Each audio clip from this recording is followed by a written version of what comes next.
Bonjour tout le monde et bienvenue au podcast Les vraies affaires zéro bullshit. Ici Rock Cholette. Je suis avec Bobo aujourd'hui, il fait beau, on est à l'extérieur. Puis je voulais vous jaser de quelque chose qui s'est passé en fin de semaine, mais avant, je vous rappelle que vous pourriez bénéficier de 15% de rabais chez evcara.ca, la boutique en ligne evcara.ca, qui dans le fond cette boutique vend des produits santé et beauté, notamment des régimes minceurs. Et si vous utilisez le code ROCK15, eh bien, vous pourrez bénéficier lors de votre premier achat, de 15% de rabais, quand même pas pire. Je vous rappelle aussi qu'à la fin du podcast, je vais vous donner un mot, indice, que vous allez inscrire dans la section commentaires sous la publication, le podcast, sur la chaîne Les vraies affaires zéro bullshit, sur YouTube. Vous pourriez gagner 100 $. Jacques Bélanger, qui est le gagnant de la semaine passée, on a fait le tirage dimanche. Bobo, il regarde les enfants dans la cour d'école là-bas. Je te dis qu'il voudrait aller jouer. Je veux vous parler aujourd'hui de la manifestation qui a eu lieu à Gatineau samedi concernant est un mauvais mot, les mesures sanitaires, les mesures de contrôle sanitaire qui sont en place, le masque, le couvre-feu, etc., etc. Beaucoup de choses à vous dire là-dedans et l'angle que je veux utiliser pour vous en parler, c'est très certainement la présence de Mike Duggan, le conseiller municipal de Gatineau, qui était présent à la marche qui a débuté à l'aréna Robert-Guertin. Bon, commençons par, c'est quoi cette manifestation-là? Cette manifestation regroupait des centaines de personnes qui sont contre les mesures sanitaires. Essentiellement, c'est ça. Les pancartes affichaient des slogans comme « Pour moi, il n'y avait pas de pandémie ». Ça, c'est aussi des déclarations des gens interviewés. On fait ça pour la liberté, pour les générations. Le go est un centrique. Il faut avoir une vague d'amour plutôt que de peur. Essentiellement, c'était des gens qui trouvent que les mesures, ou bien il n'y a pas de pandémie, on s'énerve pour rien, ou bien les mesures ne sont pas efficaces ou sont trop sévères. Hein? Oui. Je vais vous parler donc de la présence de Mike Duggan à cette manifestation-là. Mike Duggan, c'est pas un citoyen normal, c'est un élu. Et Mike Duggan a utilisé deux arguments pour justifier sa présence. Tout d'abord, ce qu'il dit, c'est on a le droit et on devrait pouvoir poser des questions. On devrait être capable de questionner l'efficacité des mesures, etc. On devrait être capable de poser des questions. Et aussi, la deuxième chose, c'est qu'il se défendait un petit peu par la suite, lorsque ça a commencé à brasser, en disant « Je n'étais qu'observateur. Je suis allé là comme observateur. » Bon, je vais commencer à vous parler de cela en vous disant ceci. Mike Duggan a un peu raison. Et Mike Duggan a beaucoup tort. Hein, Bobo? Non, reste debout, t'es fatigué. T'as pas rien fait ce matin. Je commence avec un peu raison. Mike Duggan a raison de dire qu'il est normal et plus souhaitable même de questionner des mesures qu'on nous impose. On enlève certaines libertés. Et écoute, ça a des impacts, toutes ces mesures-là, sur la santé mentale, sur des mesures, sur la santé économique de bien des choses. Tu sais, il y a beaucoup de conséquences. Et de pouvoir poser des questions, de questionner la légitimité des mesures, moi, je trouve ça correct. Il a raison de dire cela.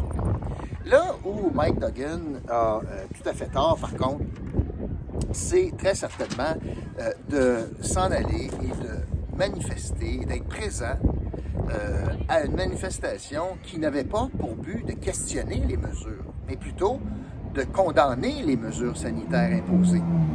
Et à cet effet-là, sa présence cautionne ce message-là, légitimise ces gens-là, donne du poids à l'argument de dire « c'est trop, il n'y a pas de pandémie », etc., etc. Vous savez, Mike Duggan, comme élu, quand on pose un geste comme celui-là, tu ne peux pas juste te réfugier derrière une phrase qui dit « j'étais observateur ». Là, je vais faire un parallèle beaucoup trop gros, je vous le dis. Oh! Et ça, bien ici, c'est le vent, mon ami, qui a fait basculer la caméra. Viens ici, viens ici. Alors, Mike Duggan peut pas simplement dire qu'il était là comme observateur. Et je fais la comparaison trop grosse, c'est très certainement comme si il y avait un élu qui, à l'assaut du Capitole, disait « Ah, moi, j'étais dans la gang juste pour voir comment ça se passait, là, voir s'il y avait de la brutalité policière. Moi j'étais là juste comme observateur. » C'est trop gros, là. Je fais pas de comparaison sur le fond, là. Mais tu peux pas dire ça. Tu peux pas faire ça. Surtout que sur la question de questionnement, il n'a pas fait ce qu'il devait ou pouvait faire. Quand Mike Duggan dit on doit questionner, il a raison. Mais il y a bien des choses que Mike Duggan pourrait questionner. Il pourrait questionner l'efficacité des mesures, très certainement, l'iniquité ou l'incohérence des mesures, comme moi je fais souvent. Il pourrait questionner le traitement que l'on a dans la situation frontalière de l'Outaouais par rapport à Ottawa, très certainement. Et il a des tribunes. Qu'est-ce que Mike Duggan pourrait faire comme élu? Bien, premièrement, il pourrait poser des questions publiquement, pourrait demander des rencontres avec la santé publique, pourrait demander de rencontrer le ministre régional par rapport à ça, pourrait interpeller l'ensemble de la députation, pourrait demander par lettre ou peu importe des explications au premier ministre et au ministre de la Santé, pourrait très certainement déposer une résolution pour avoir un débat autour de la table du Conseil, pourrait sensibiliser la commission Gatineau-Ville en santé de ses préoccupations, puis tenter d'aller au fond des choses. Comme élu, il a beaucoup de moyens qu'il n'a pas utilisés. Alors, tu peux pas juste dire « Ah, il y a bien des questions légitimes à poser, je vais m'en aller dans une manifestation qui pose pas de questions, mais qui condamne des mesures sanitaires imposées. » Alors, dans ce sens-là, moi, je trouve que Mike Duggan a contribué, dans le fond, à la désobéissance civile. On a tellement de misère à faire coopérer tout le monde dans les mesures sanitaires. Moi, j'ai l'impression, tu sais, il est présent, puis il y a 17 constats d'infraction qui sont distribués, là. C'est quand même pas rien. Et il contribue à s'enlever de la légitimité quand il parle de ce sujet-là, lorsqu'il participe à un rassemblement comme celui-là. Moi, je suis entouré de gens qui pensent que les mesures sont trop sévères, puis de toute façon, voyons donc, le monde en CHSLD qui sera mort pareil, puis voyons donc, ça n'a pas de bon sens les masques, le couvre-feu, c'est pas prouvé que ça sauve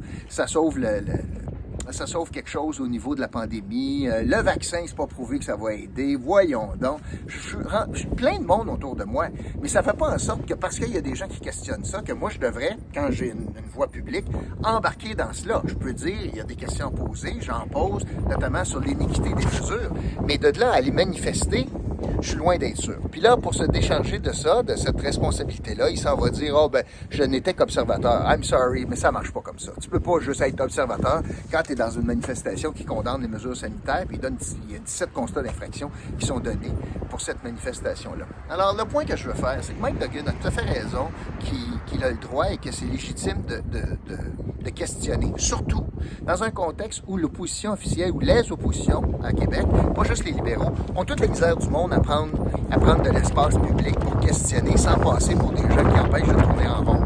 Ça, c'est la première chose. La deuxième chose, c'est que les médias ont un grand problème de questionnement sévère. T'sais, ils sont toujours entre la roche puis entre la roche. Comment on dit ça? L'écorce puis l'arbre, voilà. Entre l'écorce puis l'arbre, parce que, ben là, c'est délicat présentement. C'est délicat. On n'est pas dans une genre de démocratie ouverte présentement, là, comme on est habitué, puis qu'on challenge sur des notions. Là, on est en situation de guerre contre un virus. Alors, je trouve que Mike Duggan a raté une occasion de bien faire.